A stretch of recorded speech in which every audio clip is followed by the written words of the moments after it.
Hubballi breaking. ಪತಿಯ ಅಕ್ರಮ ಸಂಬಂಧಕ್ಕೆ ಬೇಸತ್ತ ಮಹಿಳೆ. ನೂರಾರು ಕನಸು ಕಟ್ಟಿಕೊಂಡಿದ್ದ ಹೆಣ್ಣಿಗೆ ಕಾಡಿದ್ದು ಸವತಿ ಕಾಡ್. ಪತಿಯಾದವ ಪತ್ನಿಗೆ ನಿದ್ದೆ ಮಾತ್ರೆ ನೀಡಿ ಮನೆಗೆ ಬೇರೊಂದು ಮಹಿಳೆ ತರ್ತಿದ್ದ.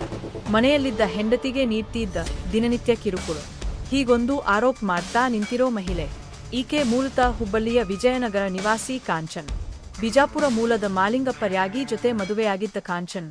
2016ರಲ್ಲಿ ಮದುವೆಯಾಗಿದ್ದ ಕಾಂಚನ ಮಾಲಿಂಗಪ್ಪ ದಂಪತಿಗಳಿಗೆ ಇರುವ 3 ವರ್ಷದ ಪುಟ್ಟ ಮಗು. ವೃತ್ತಿಯಲ್ಲಿ ಶಿಕ್ಷಕನಾಗಿರೋ ಮಾಲಿಂಗಪ್ಪ. ಆದರೆ ಕಳೆದ ಹಲವು ವರ್ಷಗಳೊಂದಿಗೆ ಬೇರೆ ಮಹಿಳೆ ಜೊತೆ ಅನೈತಿಕ ಸಂಬಂಧ. ಮಹಿಳೆ ಜೊತೆ ಪತಿರಾಯನ್ ವಾಟ್ಸಪ್ ಮೆಸೇಜ್ ನೋಡಿ ದಂಗಾದ ಪತ್ನಿ. ಪತಿಯ ನಡೆ ಪ್ರಶ್ನಿಸಿದ ಪತ್ನಿಗೆ ಸಿಕ್ಕಿದ್ದು ಕಿರುಕುಳ. ಪತ್ನಿ ಕಾಂಚನಾಗೆ ದಿನ ನಿದ್ದೆ ಮಾತ್ರೆ ನೀಡ್ತಿದ್ನಂತೆ ಪತಿ. ನಂತರ ಪರಸ್ತ್ರೀಯನ್ನ ಮನೆಗೆ ಕರೆತರುತ್ತಿದ್ನಂತೆ ಮಾಲಿಂಗಪ್ಪ. ಇದರಿಂದ ಬೇಸತ್ತ ಪತ್ನಿಯಿಂದ ಈಗಾಗಲೇ ಆತ್ಮಹತ್ಯೆಗೂ ಯತ್ನ. ಪತಿಗೆ ಎಷ್ಟೇ ಹೇಳಿದ್ರೂ ದಾರಿಗೆ ಬರದೆ ಪರಸ್ತ್ರೀ ವ್ಯಾಮೋಹ. ಈಗ ಪತ್ನಿ ಬೇಡ ಅಂತ ತವರು ಮನೆಗೆ ಬಿಟ್ಟು ಹೋಗಿರೋ ಪತಿ. ಇದರಿಂದ ನೊಂದ ಪತ್ನಿ ಗೋಕುಲ್ ಮಹಿಳಾ ಪೊಲೀಸ್ ಠಾಣೆಗೆ ದೂರು ನೀಡಿ 10 ದಿನ ಕಳೆದ್ರೂ ಕೌನ್ಸೆಲಿಂಗ್ ಮಾಡ್ತೇನೆ ಎಂದ ಪೊಲೀಸರಿಂದ ಪ್ರತಿಕ್ರಿಯೆ ಇಲ್ಲ. ಇಂದು ಪತಿಯನ್ನು ಕರೆಸಿರುವ ಮಹಿಳಾ ಠಾಣೆ ಪೊಲೀಸರು ನನಗೆ ನ್ಯಾಯ ಬೇಕು ಎನ್ನುತ್ತಾ ಅಳಲು ತೋಡಿಕೊಂಡ ಪತ್ನಿ ಕಾಂಚನ ಸಹಾಯಕ್ಕೆ ಬಂದ ಕರ್ವೆ ಮಹಿಳಾ ಘಟಕ ಅಧ್ಯಕ್ಷೆ. ಸರ್ ನನಗೆ ಪ್ರಾಬ್ಲಮ್. ನನಗೆ ಮದುವೆ ಅರೇಂಜ್ ಮ್ಯಾರೇಜ್ ಆಗಿದೆ ಸರ್. 9 ವರ್ಷ ಆಯ್ತು ಸರ್ ನನ್ನ ಮ್ಯಾರೇಜ್ ಆಗಿ.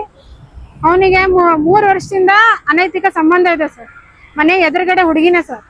ಅವನು ಮನೆ ಎದುರಿಗೆ ಮಧ್ಯರಾತ್ರಿ ಆದ್ರೆ ನನಗೆ ಸ್ಲೀಪಿಂಗ್ ಟ್ಯಾಬ್ಲೆಟ್ ಹಾಕಿ ಅವಳು ಅವನ ಮನೆಯಲ್ಲಿ ಸ್ಲೀಪಿಂಗ್ ಟ್ಯಾಬ್ಲೆಟ್ ಹಾಕಿ ನಮ್ಮ ಮನೇಲೆ ನಮ್ಮ ಬೆಡ್ರೂಮ್ ಚಿಲ್ಕ ಹಾಕಿ ಹಾಲ್ ನಲ್ಲಿ ಆಕಿನ ಕರ್ಕೊಂಡು ಮಲಗ್ತಿದ್ದ ಮೇಡಮ್ ಸರ್. ಅದನ್ನ ನಾನು ಪ್ರಶ್ನೆ ಮಾಡಿದಕ್ಕೆ ನನಗ ಸಿಲಿಂಡರ್ ಅವ್ನು ಬ್ಲಾಸ್ಟ್ ಮಾಡಕ್ ಬರೋದು. ನಾನು ಅವಳೇ ಬೇಕು ನನಗೆ. ಅವಳು ನಾನೆಲ್ಲ ನೋಡ್ಕೋತಾಳೆ. ಅವಳು ನನಗೆ ದುಡ್ಡು ಕೊಡ್ತಾಳೆ. ನೀನೇನ್ ಕೊಡ್ತೀಯೇನೋ ನನಗೆ? ನಿಮ್ಮ ಮನೆಯಿಂದ ಏನಾರು ತಂದಿಯೇನೋ ನೀನು? ನಾನು ಅದನ್ನ ಪ್ರಶ್ನೆ ಮಾಡಿ ನನ್ನ ಮಗು ಇದೆ ಸರ್. ನಾನು ಅವನಿಗೆ 4 ಸತಿ ಚಾನ್ಸ್ ಕೊಟ್ಟೆ ಸರ್. ನಾನು ಸುಧಾರಿಸ್ಕೊತಾನೆ ನನ್ನ ಗಂಡ. ಆ ಹುಡುಗಿಗೂ ಬುದ್ಧಿ ಹೇಳಿದೆ ಸರ್. ನಾನು ಸಾಕ್ಷಿ ಸಮೇತ ಅದಾವ್ರಿ ಸರ್ ನನ್ನ ಹತ್ರ. ನಾನು ಸೂಸೈಡ್ನು ಮಾಡ್ಕೊಂಡೆ ಸರ್. ನಾನು ಬಿಟ್ಬಿಡ್ರಿ, ಇಷ್ಟಕ್ಕೆ ಬಿಟ್ಬಿಡ್ರಿ, ನನ್ನ ತಂದೆ ತಾಯಿ ಇಲ್ಲ, ನನಗೆ ಮಗು ಇದೆ, ಸಣ್ಣ ಮಗು, ನನ್ನ ಗಂಡನೇ ಎಲ್ಲ ಆಸರ, ಬಿಟ್ಬಿಡೋ ಹುಡುಗಿ ಅಂತ ಆ ಹುಡುಗಿಗೂ ಹೇಳಿದೆ ಸರ್. ಅವಳದು ಮದುವೆ ಆಗಿದೆ ಸರ್. ಆಕಿ ಗಂಡ ಬೆಂಗಳೂರಿನಲ್ಲಿ ಇರ್ತಿದ್ದ ಸರ್. ಆ ಹುಡುಗಿ ನನಗೆ ಇಲ್ಲ ಅಕ್ಕ ನಾನು ಬಿಡ್ತೀನಿ ಅಂತ ನನಗೆ ಮಾತು ಕೊಟ್ಲು ಸರ್. ಆದ ತಕ್ಷಣ ಅಲ್ಲಿಂದ ಅವ್ರ ಮನೆಗೆ ಗೊತ್ತಾಗುತ್ತೆ ಅಂತ ಹೇಳಿ ಬಿಜಾಪುರಕ್ಕೆ ಮನೆ ಮಾಡಿದ್ವಿ ಸರ್.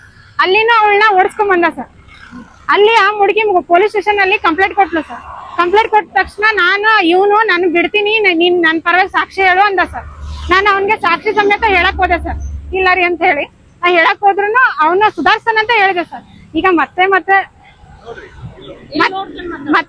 ನನಗೆ ಅವನು ಮನೆ ಈಗ ನನಗೆ ಅವಳೇ ಬೇಕು. ನಾನು ಇಲ್ಲಿ ಹುಬ್ಳಿಗೆ ನೀನು ಬೇಡ, ನನ್ನ ಮಗಳು ಬೇಡ, ನನಗೆ ಅವಳೇ ಬೇಕು. ಅವಳು ನನಗೆಲ್ಲ ನನಗೆ ಚಲೋ ಅದಾಳ. ಆಕಿ ನನಗೆಲ್ಲ ದುಡ್ಡು ಕೊಡ್ತಾಳ. ಅವಳು ನನಗೆ ಎಲ್ಲ ನೋಡ್ಕೋತಾಳ. ನನಗೆ ಅವಳೇ ಇಷ್ಟ. ನನಗೆ ನೀ ಬೇಡ ಅಂತೇಳಿ ನನಗೆ 21 ಮಾರ್ಚ್ನೇ ತಾರೀಕು ನನಗೆ ಹುಬ್ಳಿಗೆ ಬಂದು ನಾನು ತವ್ರ ಮನೆಗೆ ಬಿಟ್ಟೋಗಿದ್ದೆ. ಈಗ ಪೊಲೀಸ್ ಕಂಪ್ಲೇಂಟ್ ಕೊಟ್ಟು 9 ದಿನ ಆಯ್ತು ಸರ್. ಇವತ್ತು ಕರ್ಸಿದ್ದಾರೆ ಸರ್. ಬಂದಿದ್ದಾರೆ ಸರ್. ಬಂದಿದ್ದಾರೆ. ಅಲ್ಲೇ ನನಗೆ ನಾನು ಮಾತಾಡಿ ಅವನಿಗೆ ಪೊಲೀಸರು ಏನು ಮಾತಾಡಲೇ ಇಲ್ಲ. ಆಕ್ಷನ್ ತಗೊಳತಿಲ್ಲ. ನನಗೆ ಕೇಳಿದೆ ಸರ್. ನಾನು ಅವ್ರು ಏನಂದ್ರು, ಏನಾಗೈತಮ್ಮ ಅಂದ್ರು, ನೀನು ಗಂಡ ಬೇಕಲ್ಲ ಕೈ ಕುಡಿಸ್ ಕಳಿಸ್ತೀನಿ ಅಂದ್ರು ಸರ್. ನಾನು ಅದಕ್ಕೆ ಅವನು ಬಿಡ್ತಾನೆ ಕೇಳಿ ಸರ್ ಅಂದರಿ. ಅದಕ್ಕೆ ಅವ್ನು ಏನಂದ ಮಾನಸಿಕದಾಳ ಅಂತ ಹೇಳ್ತಾನೆ ಸರ್. ನಾನ್ ಮಾನಸಿಕ ಅಂತೀನ ಸರ್? ನನಗೆ ಸ್ಲೀಪಿಂಗ್ ಟ್ಯಾಬ್ಲೆಟ್ ಹಾಕಿ ಮಲ್ಕೊಂಡು ನನಗೆ ಮಾನಸಿಕದಾಳ ಅಂತ ಹೇಳ್ತಾನೆ sir. Harassment sir. Cylinder on ಮಾಡಿ ಬ್ಲಾಸ್ಟ್ ಮಾಡ. ನಾನು ಒಂದ್ಸತಿ ಸೂಸೈಡ್ ಅಟೆಂಪ್ಟ್ ಮಾಡ್ಕೊಳಕ್ಕೂ ಹೋದೆ ಸರ್. ಸೂಸೈಡ್ ಅಟೆಂಪ್ಟ್ ಆಗಿತ್ತು. ನನ್ನ ಜೀವ ಹೋಗೋದು. ಅವಾಗ ನನಗೆ ಸೂಸೈಡ್ ಕೇಸ್ ಆಗುತ್ತೆ ಅಂತ ಹೇಳಿ ಫ್ಯಾಮಿಲಿ ಡಾಕ್ಟರ್ ಹತ್ರ ಕರ್ಕೊಂಡು ಹೋಗಿ ಮಾನಸಿಕದಾಳ ಅಂತ ಹೇಳೇನೆ ಹೇಳಿಸಿದಾನೆ ಸರ್. ಇದು ಏಪ್ರಿಲ್ 23, 2016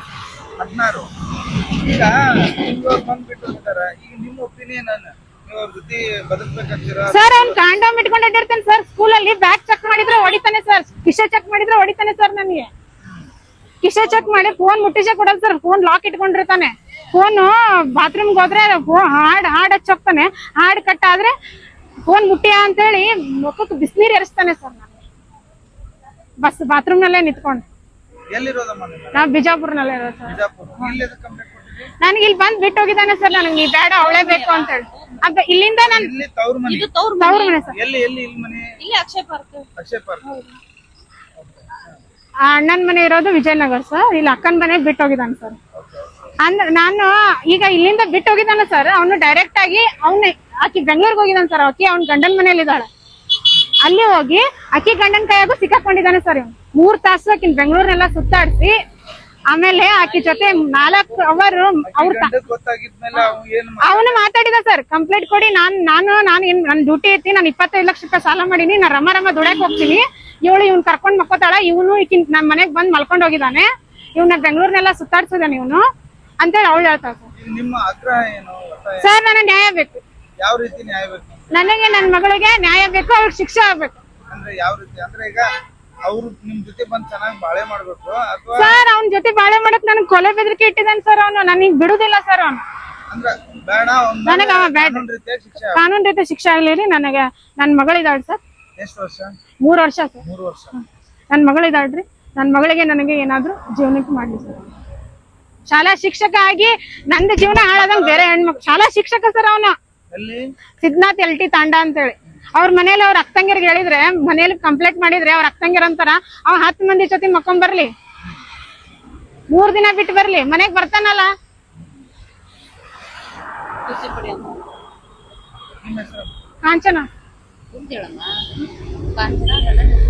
ಕಾಂಚನ ಮಾಲಿಂಗಪ್ಪ ರೇಗಿ ಸರ್. ಹುಬ್ಳಿ ತಾಲೂಕ್ ಮಹಿಳಾ ಘಟಕದ ಅಧ್ಯಕ್ಷ ನಾನು. ನಾವು ತುಂಬಾ ದಿವಸದಿಂದ ಪರಿಚಯ.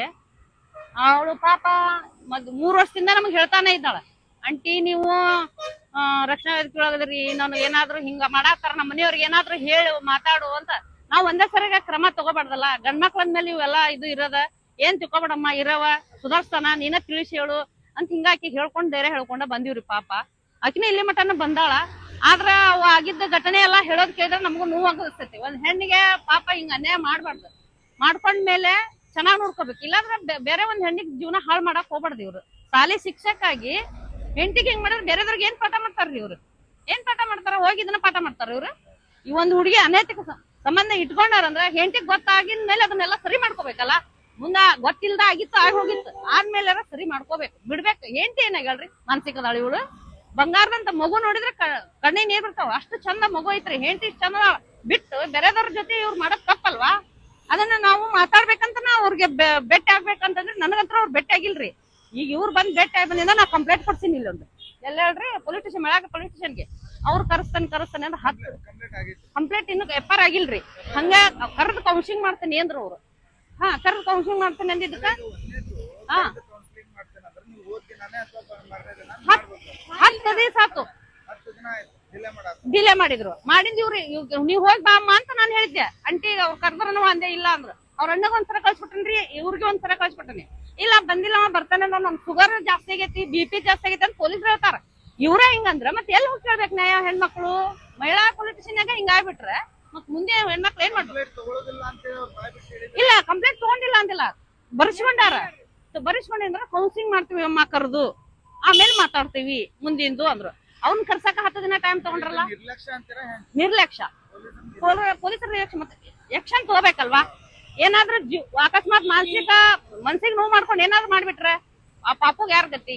ಆಕಿನ್ ಜೀವಕ್ಕೆ ಯಾರು ಹೊಟ್ಟೆ? ತಂದಿಲ್ಲ, ತಾಯಿ ಇಲ್ಲ, ಪಾಪ ಇಲ್ಲದಕ್ಕ ನಮ್ಮಂತವ್ರ ಹತ್ರ ಬಂದು ಕೇಳ್ತಾರ. ಈಗ ಮತ್ ನಾವ್ ಅದಕ್ ನ್ಯಾಯ ಕೊಡಿಸ್ಬೇಕಲ್ವಾ?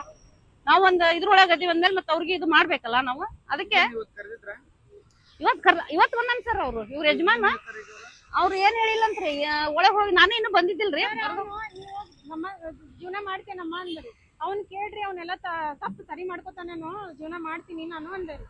ಅದಕ್ಕೆ ಅವ್ನ ಅಂತಾನೆ ಆಕಿ ಮಾನಸಿಕದಾಳ್ರಿ ಅಂತ ಹೇಳ್ತಾನೆ. ಮಾನಸಿಕದಾನ ಒಲ್ಲೆ ಅಂತ ಹೇಳಿದ್ ಅಂತ ಹೇಳ್ತಾನೆ. ಆಕಿ ಮಾನಸಿಕದಾಳ ಬೇಡ ಅಂತ ಹೇಳ್ತಾನೆ. ಸುಮಾ ಮಳಿ ಅಂತ ಹುಬ್ಳಿ ತಾಲೂಕ್ ಮೇಳಾಘಟ್ಟ ಅಧ್ಯಕ್ಷ.